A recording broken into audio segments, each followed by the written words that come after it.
안녕하십니까 성도 여러분. 한 주일 동안도 주님의 은혜 속에서 잘 지내셨습니까? 이제 우리가 그동안 공부해오던 에스겔서도 거의 막바지를 향해서 달려가고 있습니다. 오늘은 46장을 공부할 것이고 에스겔서는 아시다시피 48장까지 있습니다. 우리는 지난 시간에 에스겔서를 통해서 하나님의 성전이 회복되고 또 하나님의 영광이 회복되고 그런 상황을 보았습니다. 에스겔서 46장에서는 회복된 성전에서 회복된 하나님의 영광 속에서 하나님의 백성들이 어떻게 드려야 참된 예배가 될지 그 예배에 관해서 우리들에게 가르쳐 주고 있습니다. 에스겔서는 유대 민족에게 있어서 가장 절망적일 때 하나님께서 가장 희망의 메시지를 주신 것이 에스겔서입니다. 그래서 우리는 회복된 이 과정 속에서 하나님께서 우리에게 주신 희망을 우리는 살펴볼 것입니다. 예배 자세에 관해서 에스겔서 4장 46장 9절에 이렇게 말씀하십니다. 모든 정한 절기에 이 땅 백성이 나 여호와 앞에 나올 때에는 북문으로 들어와서 경배하는 자는 남문으로 나가고 남문으로 들어오는 자는 북문으로 나갈지라. 들어온 문으로 도로 나가지 말고 그 몸이 앞으로 향한 대로 나갈지며. 하나님께 예배하기 위해서 하나님의 성전에 들어온 하나님의 백성들에게 하나님께서 주시는 이 말씀은 한마디로 얘기하면 질서를 지키라는 말씀입니다. 남문으로 들어온 사람은 북문으로 나가고 북문으로 들어온 사람은 남문으로 나가고. 요즘 우리 표현으로 하면 원웨이입니다. 그죠? 원웨이. 사람이 많을수록 교통이 복잡할수록 이렇게 원웨이로 가게 하는 것은 참 지혜로운 방법입니다. 질서를 유지할 수 있는 아주 훌륭한 방법이죠.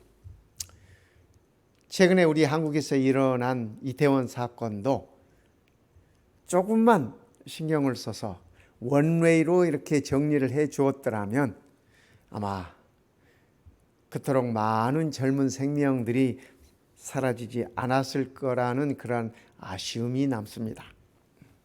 좁은 길에서 수많은 인파가 원웨이도 아니고 서로 엉키면서 그리고 그 경사길에서 하나님께 예배하러 나오는 자들도 질서 있게 하나님께 예배하라는 그러한 가르침입니다. 우리가 하나님의 전에 나와실 때도 어떤 분들은 이렇게 앞에 앉으시지 않습니까? 어떤 분들은 꼭 또 뒤에 한쪽 기둥에 앉으시는 분들이 있지 않습니까? 다 좋습니다. 다 좋아요. 그러나 우리의 마음만은 하나님께 하나님과의 바른 관계를 열망하는 그러한 심정으로 주님 앞에 우리가 나와야 할 것입니다. 예배는 드리는 것이지 보는 것이 아니다. 우리 한국 사람이 이런 표현을 많이 쓰는 것 같아요. 예배 본다, 예배 보러 가자, 그죠? 근데 예배는 우리가 하나님께 우리의 최고의 가치를 드리는 것입니다. 그래서 예배를 본다. 이 표현은 우리가 가급적 피하면 좋을 것 같습니다. 예배를 본다 그러면은 목사가 설교를 잘하나 보자. 찬양대가 찬양을 잘하나 보자. 아무개 장로님이 기도를 잘하나 보자. 이런 그런 상황이 될 수도 있습니다.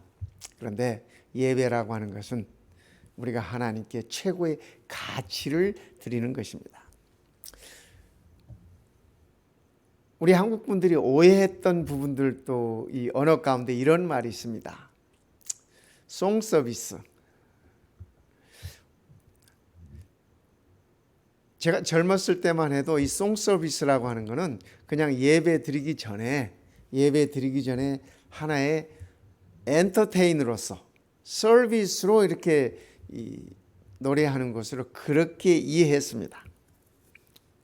미국 분들에게 그걸 물어봤더니 미국 분들은 그들의 표현을 빌리면 찬양 예배라는 것입니다.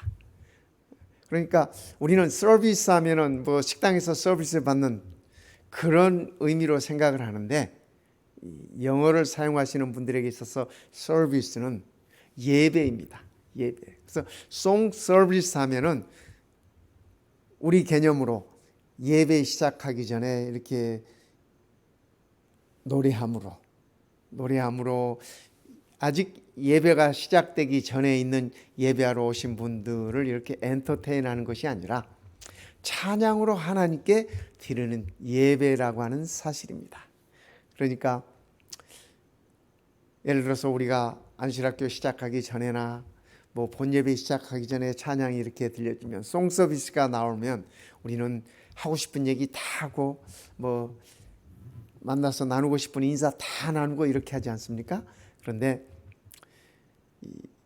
하나님께 예배 드리는 자들은 찬양 예배는 그때도 예배이기 때문에 그들의 전심을 다해서 찬양으로 하나님께 예배 드린다고 하는 사실입니다. 예배라는 말은 월십입니다. 월십.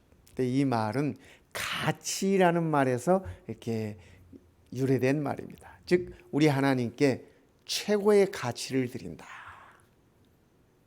우리 하나님은 하나님 되심에 대한 가치를 지니고 계신 분입니다. 우리에게 있어서 그분은 창조자 하나님이시고 구속주 하나님이십니다. 그래서 우리는 우리를 창조하시고 우리를 구속해 주신 하나님께 우리가 드릴 수 있는 최고의 가치를 드리는 것입니다. 이것이 예배라고 하는 사실입니다. 두 번째, 에스겔서 46장은 우리들에게서 예배의 정신을 일러주고 있습니다. 어떤 마음으로 하나님께 예배를 드리실 것인가? 왕은 무리 가운데 서서 그들의 들어올 때 들어오고 그들의 나갈 때에 나갈지니라. 그러니까 왕이라고 해서 하나님 앞에서 특별 대우 없다고 하는 사실입니다. 백성들이 들어올 때 왕도 같이 들어오고 백성들이 나갈 때 왕도 같이 나가라. 세상에서는 사람들은 지위에 따라서, 권력의 크기에 따라서 대접이 다릅니다. 기억하십니까? 나만 장군이 그의 문둥병 치료를 위해서 선지자 엘리사를 찾아옵니다. 그때 엘리사가 문도 안 열어보고, 그죠? 그의 종 게하시를 시켜가지고 저 요단강에 가서 7번 몸을 씻으라, 그렇게 얘기했습니다. 그때 나만이 굉장히 불쾌했습니다. 내가 우리나라에서 두 번째 가는 위치에 있는 사람인데 나만이 그렇게 얘기하지 않습니까?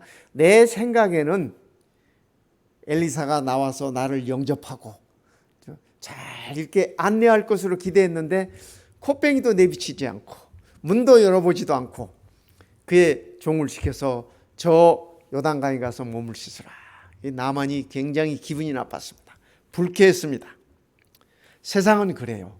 세상은 지위가 높으면 그 지위에 해당하는 대접을 기대하는 것입니다. 언젠가 한번 제가 사역하던 교회에 지회장님이 오신 적이 있습니다. 우리 아시아 태평양 지회, 우리 한국분 지회장님이실 때 그분이 오신 적이 있습니다. 그래서 그분의 말씀을 듣기 위해서 성도님들이 모여서 한 장로님이 기도를 하십니다. 그 장로님 기도 말씀 중에 이렇게 말씀하세요. 하나님의 크신 종님이 이곳에 오셨습니다. 참으로 감사합니다.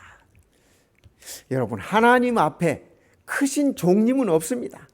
그죠? 하나님 앞에 종은 있지만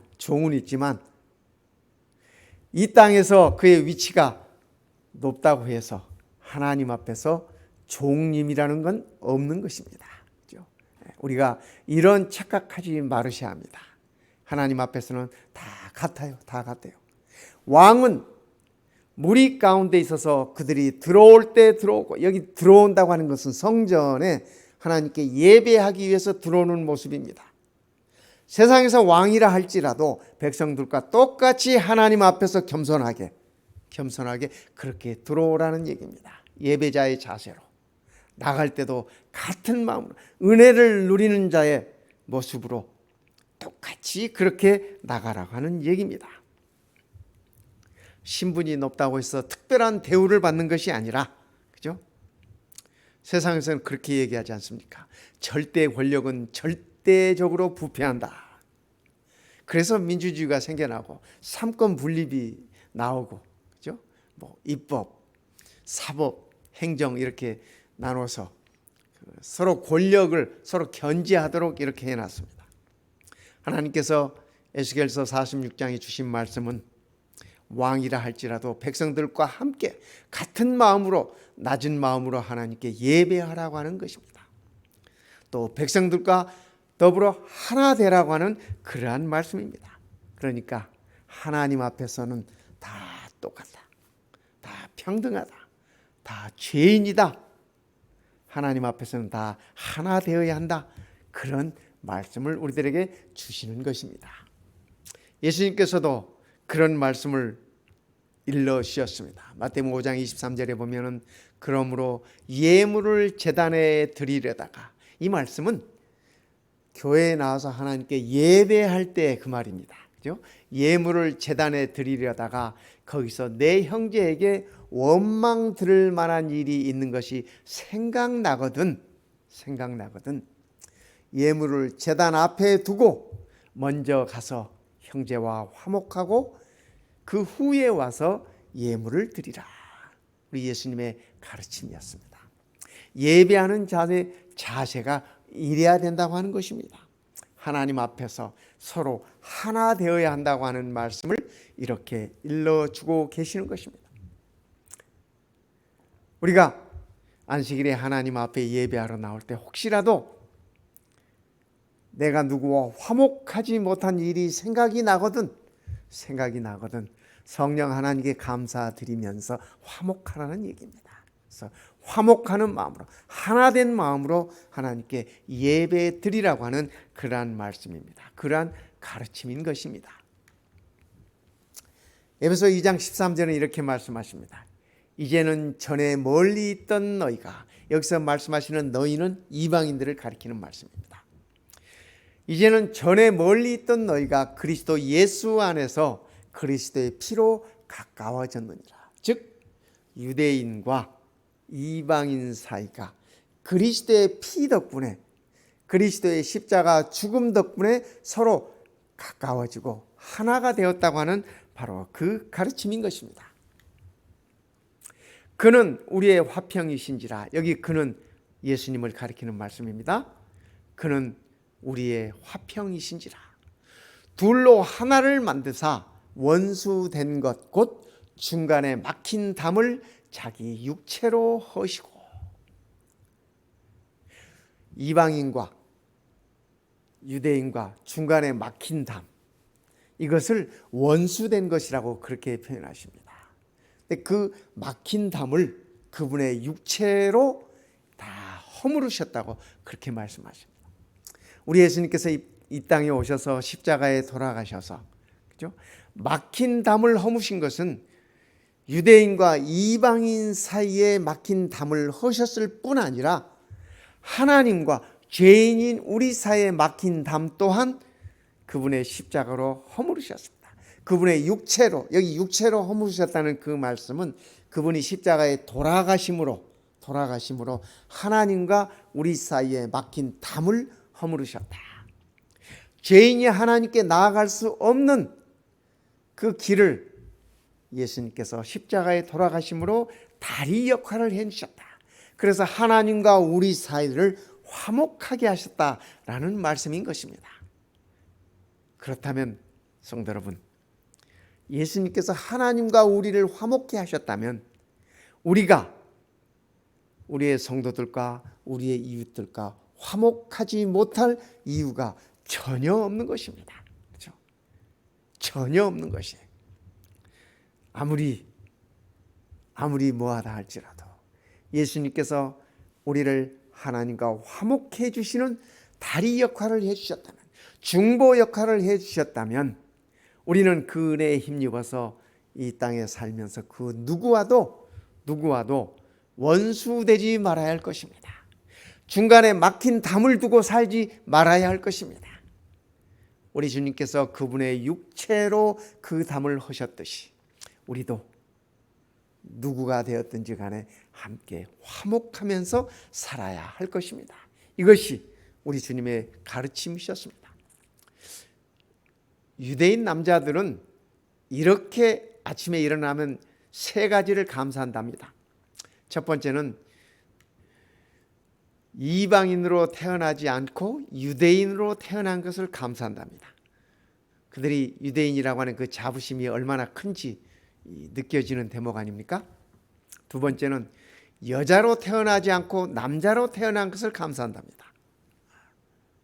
유대인들뿐 아니라 우리 동양 사람 대체적으로 그랬어요. 요즘은 이제 시대가 좋아가지고 이제 여인들도 충분히 대접받고 사는 그러한 시대입니다. 그런데 역사를 조금만 거슬러 올라가면 참 여인들이 사람 대접받지 못하고 산 세월들이 참 많았습니다. 이 미국만 해도 그렇지 않습니까? 여인들이 투표권을 가진 것이 그다지 오래되지 않습니다. 이 미국의 짧은 역사 가운데서 말입니다. 그렇죠? 유대인들도 여자로 태어나지 않고 남자로 태어난 것을 감사합니다. 세 번째는 종으로 태어나지 않고 자유인으로 태어난 것을 감사한다나요? 그러니까 유대인들이 이방인을 어떻게 생각했는지, 어떻게 여기고 있었는지 우리가 쉽게 이해할 수 있는 그런 대목입니다. 이분은 철로역정을 쓰신 잔 버년이라는 분입니다. 그분이 그의 책 가운데 이런 표현을 하셨어요. 마귀와 더불어 싸워야 할 하나님의 백성들이, 하나님의 백성들이 마귀와 싸워야 하는데 자기들끼리 싸우고 있다니. 그러면서 이분이 혀를 끌끌 차시면서 이렇게 한탄하셨어요. 우리의 대적은 사단 마귀인데 이 하나님의 백성들이, 그리스도인들이 사단과 싸워야 하는데 사단과 싸우지 않고 그리스도인들끼리, 형제들끼리, 성도들끼리 서로 싸우고 있더라는 얘기입니다. 우리가 한 번쯤 우리도 생각해 볼 만한 그러한 대목이 아닌가, 그런 생각이 들어집니다. 세 번째, 에스겔서 46장은 예배 동기에 대해서 가르침을 주고 있습니다. 만일 왕이 자원하여 번제를 갖추거나 혹 자원하여 감사제를 갖추어 나 여호와께 드릴 때에는 그를 위하여 동향한 문을 열고 그가 번제와 감사제를 안식일에 드림같이 드리고 밖으로 나갈지며 나간 후에 문을 닫을지니라. 자원하여, 여기 자원한다는 말이 이렇게 두 번이나 반복해 있지 않습니까? 히브리 말에 있어서, 히브리 글에 있어서 반복되는 것은 중요한 것을 강조할 때 이 반복됩니다. 예수님의 말씀 가운데도 요한복음에 볼 것 같으면 예수님께서 늘 그렇게 말씀하십니다. 진실로 진실로 내가 너희에게 이르노니. 예수님께서 강조하고 싶으신 것, 중요한 것은 늘 그렇게 말씀하셨어요. 진실로 진실로 내가 너희에게 말하노니. 그래서 중요하다고 하는 사실을 그렇게 강조했습니다. 하나님께 예배 드리는 자는, 여기 이 번제, 감사제, 이거 다 하나님께 드리는 예배입니다. 그래서 하나님께 예배 드리는 자들은 자원하는 마음으로 하나님께 예배 드려야 한다, 그 말씀입니다. 하나님 앞에서 드리는 봉사 또한 마찬가지입니다. 자원하는 마음으로, 어떤 의무감이 아니라 하나님의 은혜에 감사해서 스스로 자원하는 마음으로 이렇게 하나님께 예배 드리라는 얘기입니다. 번제라고 하는 것은 몽땅 다 드리는 것을 의미합니다. 아시죠? 번제는 뭐냐면 양을 잡아서 죽여서 불로 태워서 하나님께 그 향기를 드리는 것입니다.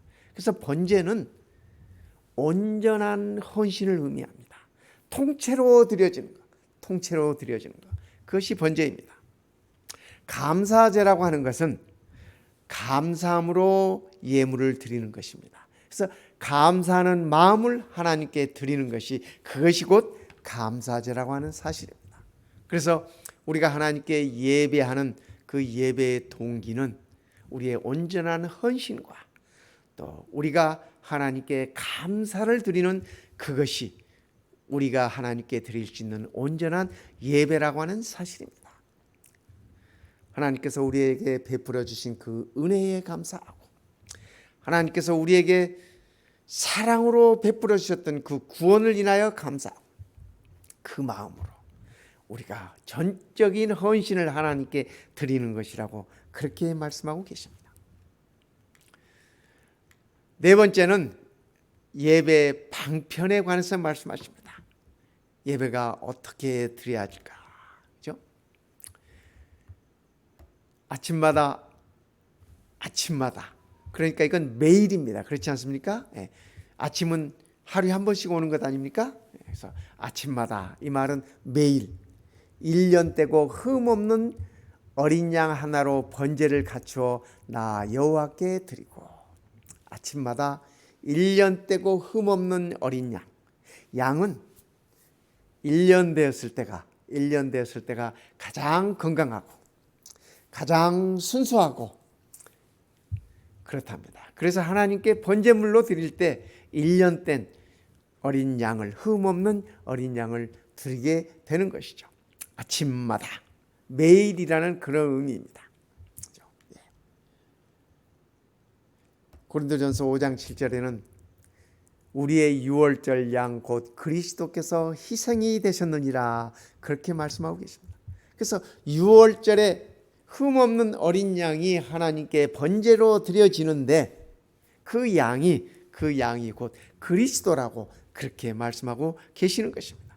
그래서 우리는 아침마다, 요즘 우리가 양을 잡아서 제사 드리지 않지 않습니까?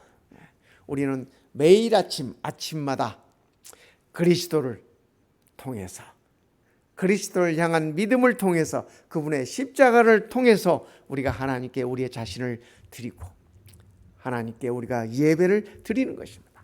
그리스도의 희생이야말로 나와 하나님 사이의 교통의 근거가 되는 것입니다. 십자가의 희생은 우리가 하나님을 아버지라 부를 수 있는 근거가 되는 것입니다.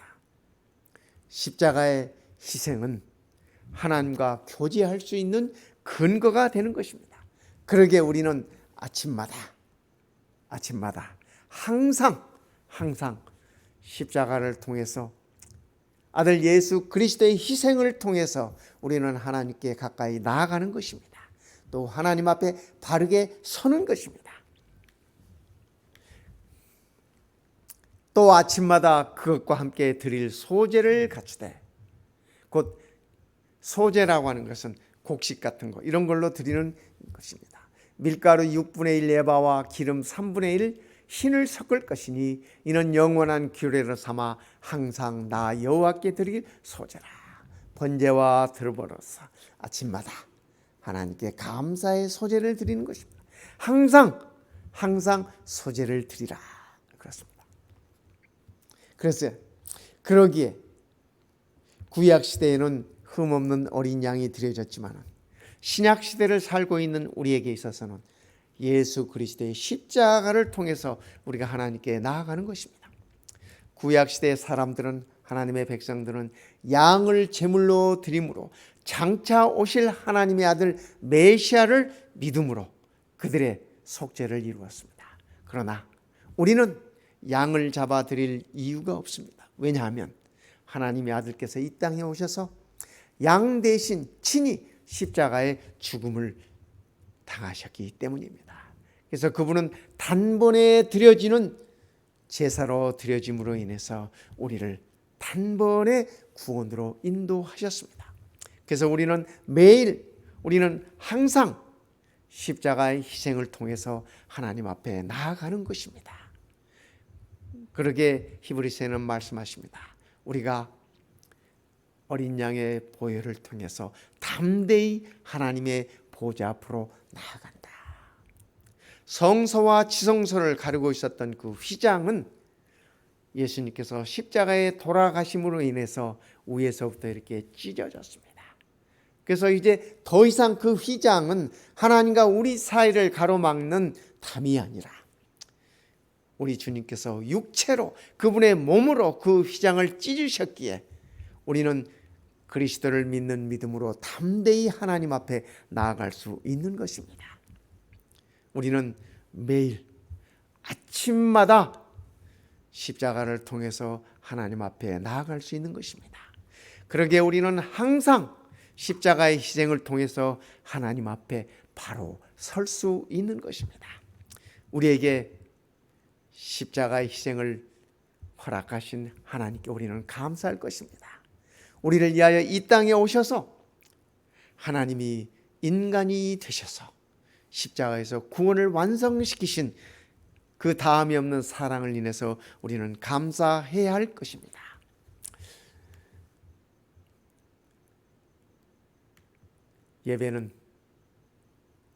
예배의 자세는 직진의 자세입니다.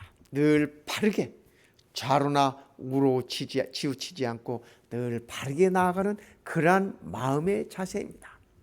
뿐만 아니라 예배의 정신은 늘 한 마음으로 화목하면서 예배를 드리기 전에 화목하지 못한 것이 생각나거든 그 불화를 풀고 화목하는 마음으로 하나님께 나아오는 그러한 정신인 것입니다. 예배의 동기는 자원하는 것입니다.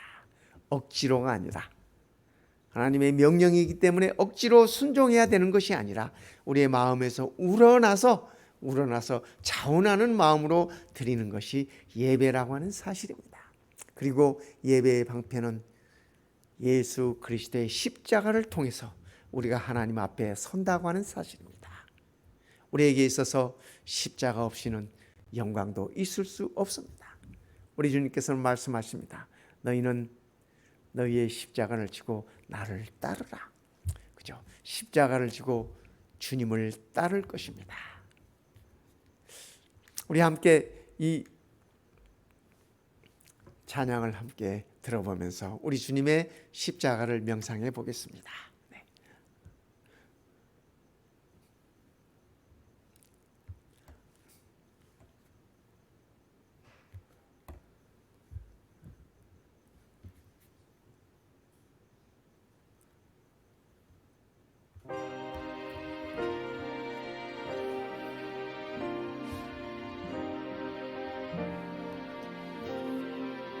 Jesus climbs the hill to the garden still.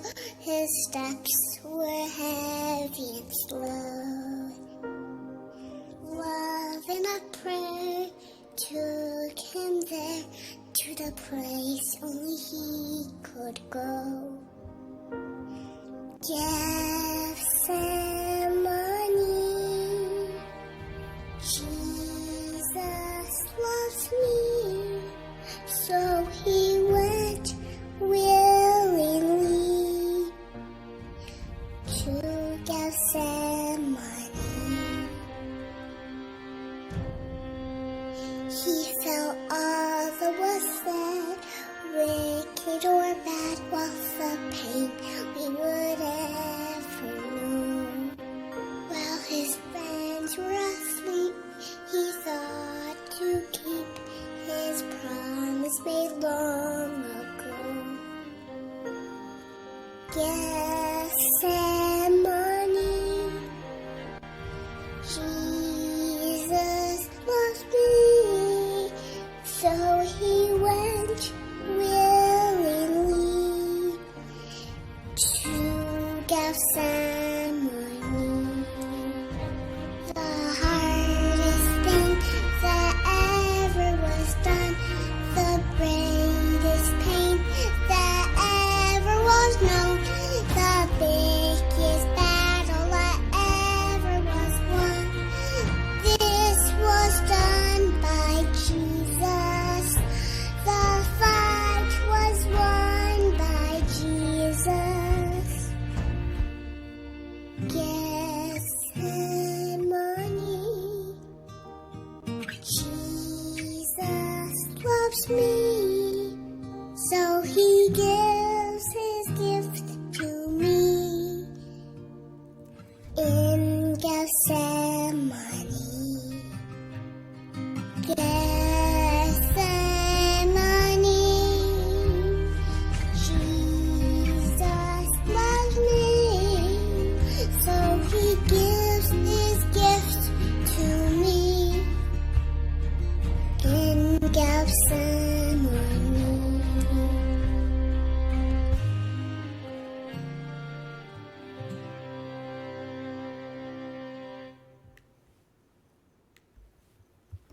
기도하겠습니다. 우리 아버지 하나님, 참으로 감사합니다. 아들 예수 그리스도를 우리에게 선물로 보내주시고 우리의 구원을 완성시키시고 우리를 하나님 자녀 되게 하셨으니 그 은혜를 참으로 감사드립니다. 우리가 매 안식일 또 매 순간 매일매일 아버지 하나님께 예배할 때마다 우리의 마음이 겟세마네를 향한 마음이 되게 하시고 십자가를 통하여 주님 앞에 바로 서는 우리의 믿음과 삶이 되도록 축복하여 주시옵소서. 회복된 성전에서 회복된 하나님의 영광을 바라보며 하나님께 참된 예배를 드리는 우리 모두 되게 하여 주시옵소서. 오늘 이 안식일이 우리 모든 성도들이 가장 행복한 안식일이 되게 하시고 또 영적으로 육적으로 모든 것들이 회복되는 아름다운 안식일 되도록 축복하여 주시옵소서. 우리를 위하여 십자가에 돌아가시고 우리의 구원을 완성시키신 우리 주님 예수님의 이름으로 간절히 기도드리옵나이다. 아멘.